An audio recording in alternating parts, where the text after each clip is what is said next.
Hello hello दोस्तों, कैसे हैं आप सब। उम्मीद करते हैं स्वस्थ होंगे, मस्त होंगे। सब अपने अपने घर पे बैठे होंगे, बैठ करके पढ़ रहे होंगे। आप लोगों का एग्जाम आ गया है नज़दीक। तो उम्मीद करते हैं आप रोज जोरों शोर से मेहनत कर रहे होंगे। जैसे कि हम बोले थे क्लास लेने वाले होंगे, बीच बीच में से अड़चने आ रही हैं जिससे हमको क्लास में रुकावट पड़ रही है। आज से फिर से प्रयास करेंगे कि रेगुलर क्लास चले। जैसे कि हम बता रहे हैं आप लोग के लिए एक प्रॉपर अपने हैंड राइटिंग से नोट्स बनाए हैं, जिसका नाम है विजय क्लासेस नोट्स। कोचिंग द्वारा मिला हुआ है और अपना ऑफलाइन कोचिंग भी चलता है और ऑफलाइन ऑनलाइन दोनों। इसमें अपने हाथों से नोट्स बनाया हूँ, एक एक एनसीईआरटी का पेज बाई पेज, जितना पेज है टॉपिक वाइज पेज, एक एक पेज का ऑब्जेक्टिव क्वेश्चन बने या सब्जेक्टिव क्वेश्चन बने। जितने क्वेश्चन ऑब्जेक्टिव बन सकता है या सब्जेक्टिव बनता है सब इसमें से बनेगा, लोग उम्मीद करते हैं। फिर देखिए, शुरू करते हैं आज एक क्वेश्चन के साथ। क्वेश्चन क्या है, एल्कोहल तथा ग्लूकोज। क्वेश्चन है अल्कोहल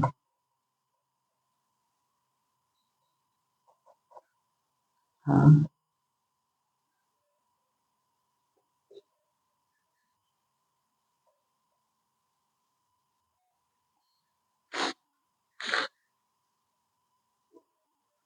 अल्कोहल तथा ग्लूकोज जैसे यौगिक अम्ल में,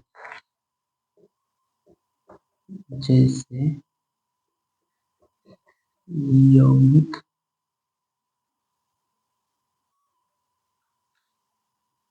अम्ल में वर्गीकृत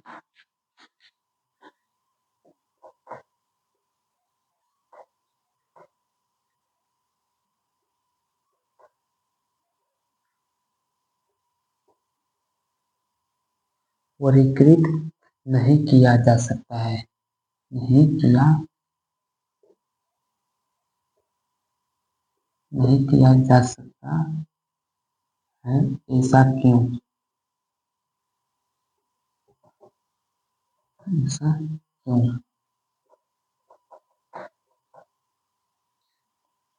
देखिए बता दें, बोला है एल्कोहल तथा ग्लूकोज, अल्कोहल तथा ग्लूकोज जैसे यौगिक अम्ल में वर्गीकृत मतलब अलग नहीं किया जा सकता है, ऐसा क्यों। इसका आंसर लिखेंगे हम लोग।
फर्स्ट क्वेश्चन है, अल्कोहल तथा ग्लूकोज जैसे यौगिक अम्ल में वर्गीकृत नहीं किया जा सकता है क्यों। मतलब जो अल्कोहल है और ग्लूकोज है, उसको अम्ल से अलग नहीं किया जा सकता है। वर्गीकृत का मतलब होता है अलग करना, अलग नहीं किया जा सकता है, ऐसा क्यों। हम आंसर बोलेंगे, अल्कोहल तथा ग्लूकोज अम्ल में एक घुलनशील होता है। क्या है, घुलनशील है, जो अम्ल में वैसे नहीं होता है, इसलिए इसे वर्गीकृत मतलब अलग नहीं किया जाता है। अम्ल में एल्कोहल और ग्लूकोज दोनों क्या हो जाएगा, मिश्रित मतलब मिल जाएगा, मिश्रण है इसमें मिल जाता है। इसको छानन नहीं मतलब अलग नहीं किया जा सकता है, उसमें मिलाते ही घुल जाएगा। सेकेंड क्वेश्चन है, जल की अनुपस्थिति में अम्ल का व्यवहार अम्लीय नहीं होता है, क्यों? क्वेश्चन है, और जल की अनुपस्थिति में, जल की अनुपस्थिति में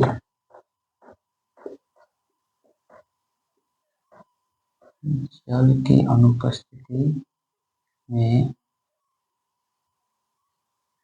जल की अनुपस्थिति में अम्ल का व्यवहार, अम्ल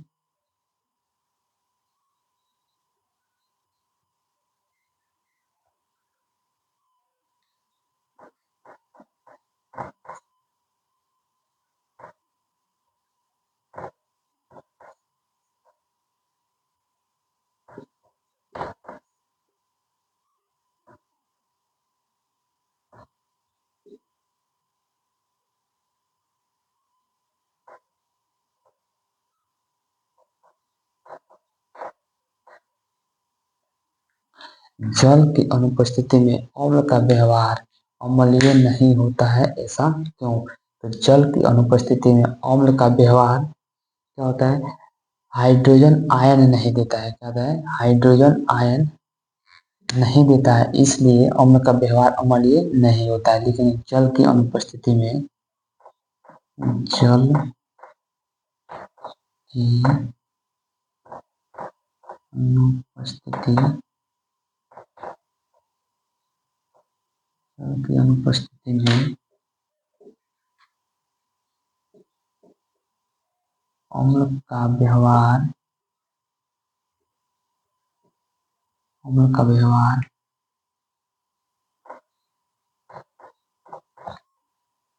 अम्लीय नहीं होता है,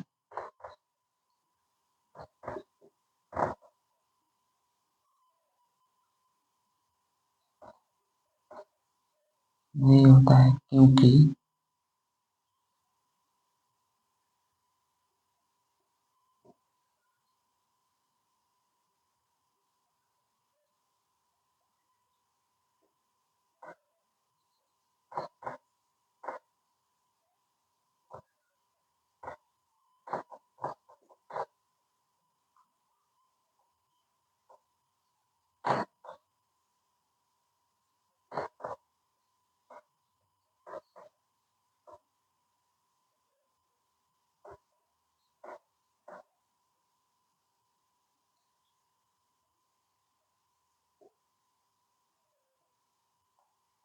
ये बता रहे हैं, बोल रहा है जल की अनुपस्थिति में अम्ल का व्यवहार अम्लीय नहीं होता है, क्यों?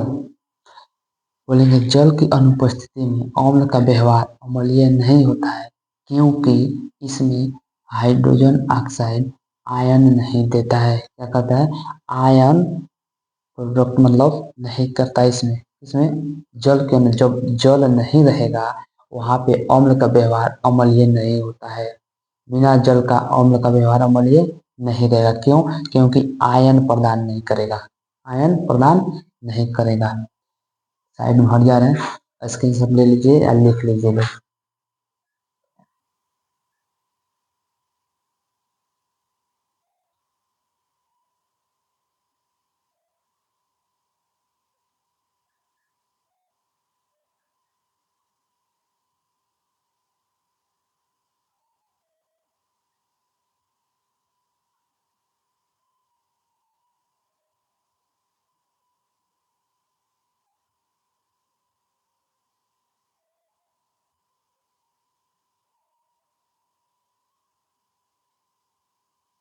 हो गया, उम्मीद करते हैं। उसके बाद से नेक्स्ट टॉपिक है क्षार, क्या है, क्षार।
नेक्स्ट टॉपिक है बाबू आप लोग का क्षार। क्षार किसे कहते हैं?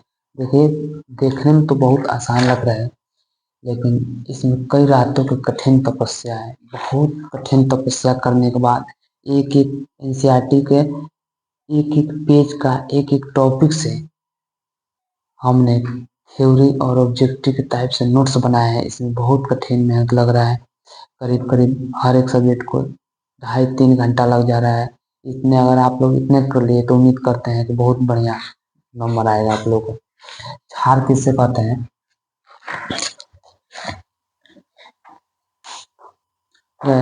वह पदार्थ जो पानी में घुलकर हाइड्रोजन ऑक्साइड आयन देते हैं। क्या?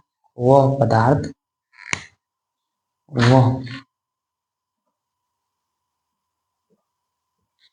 वह पदार्थ जो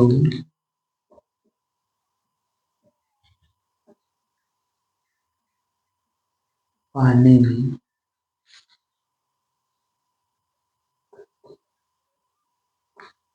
घुलकर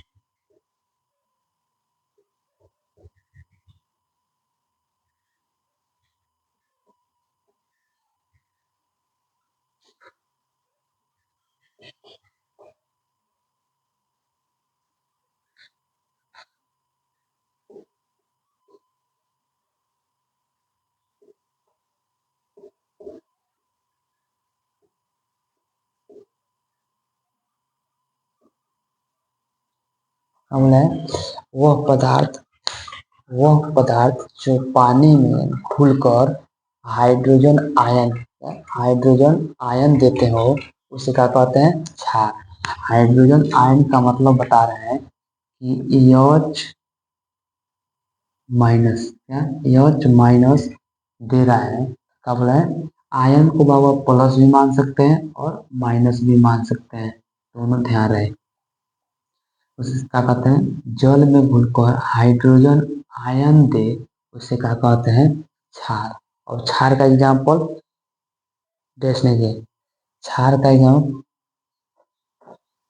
पोटेशियम हाइड्रोक्साइड, पोटेशियम हाइड्रोक्साइड और sodium sodium hydroxide, sodium hydroxide क्षार का। अब देखिए, क्षार भी दो प्रकार कहते हैं। क्षार का प्रकार, क्षार का क्षार का प्रकार, क्षार का प्रकार। क्षार दो प्रकार के होते हैं। क्षार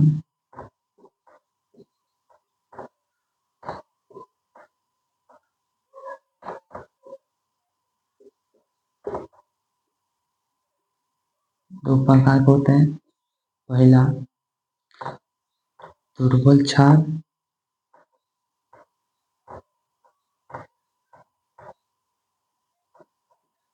और दूसरा का प्रबल क्षार।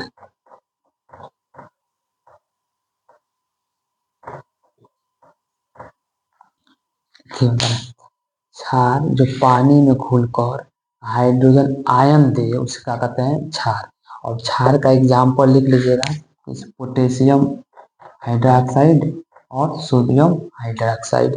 उसके बाद से देखिए क्षार का प्रकार। क्षार दो प्रकार के होते हैं, पहला दुर्बल क्षार और दूसरा का प्रबल क्षार। दुर्बल क्षार का एग्जाम्पल इसी का डेफिनेशन, क्षार का ही डेफिनेशन दुर्बल क्षार में लिख लीजिएगा, ठीक। और हम क्यों लिखा दे रहे हैं प्रबल क्षार? क्या है प्रबल क्षार? वो पदार्थ जो पानी में घुलकर पूर्ण रूप से आयन देते हो, क्या हो पूरा पूरा घुल जाए, क्या हो पूरा पूरा घुल जाए, उसे क्या कहते हैं? प्रबल क्षार। और दुर्बल क्षार में पूरी पूरी तरह से नहीं घुलता है, समझ रहे हैं? पूरी तरह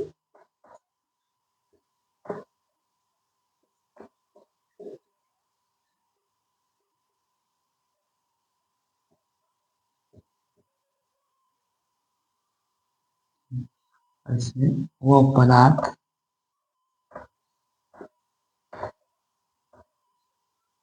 पदार्थ जो पानी में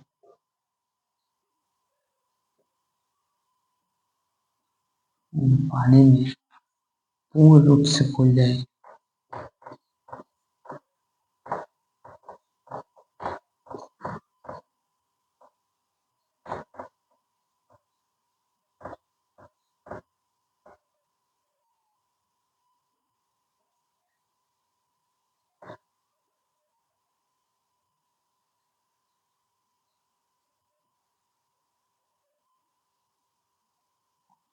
हाइड्रोजन आयन देता है, उसे क्या कहते हैं? परवल क्षार। क्या कहते हैं? परवल क्षार। इतना एग्जाम्पल याद रखिएगा। उम्मीद करते हैं मात्र 2 ही टॉपिक बनाएंगे, क्योंकि बहुत लेट हो चुका है आज। सिस्टम बैठाने में टाइम लग गया है बहुत ज़्यादा। उम्मीद करते हैं कल से फिर से टाइम से आएंगे। जय हिंद, जय भारत।